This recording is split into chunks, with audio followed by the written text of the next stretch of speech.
واحد من اشكال النضوج ان انت تستوعب كل الافكار اللي غير افكارك، وكل القناعات اللي غير قناعاتك، وكل القصص المختلفة الغريبة جدا عن العالم بتاعك. يعني تسمع حكاية الست اللي اتجوزت 10 مرات وتبقى مستوعبها، تسمع حكاية الراجل اللي ساب عياله واتجوز وتبقى مستوعبها.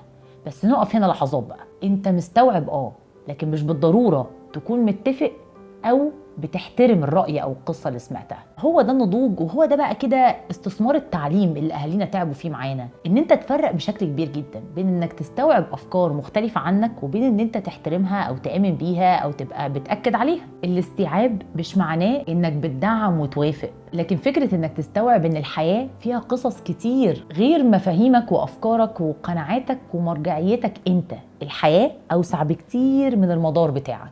دي بقى التفاصيل الضيقة اللي بتفرق بشكل كبير ما بين حد حاول ان هو يرتقي بتفكيره وحد تاني بيهدر طاقة ووقت ومجهود في حاجات هي مش رايحة في حتة كانت هتتحل لو كان استوعبها. مش مطلوب منه اكتر من كده. عشان كده بصراحة انا هقول حاجة من المفردات اللي انا بستخدمها. انا كتير جدا لو في افكار او قصص تخض بتتحكي لي، مش بقول انا مع احترامي لكلامك، بقول انا مع استيعابي لكلامك. انا مستوعبة الكلام لكن انا مش مجبرة لا احترمه ولا وافق عليه. فلو انت دلوقتي متفق مع كلامي ده يبقى شيء كويس جدا. لو قادر تستوعبه ولكنك مختلف معاه ده برضه شيء كويس جدا.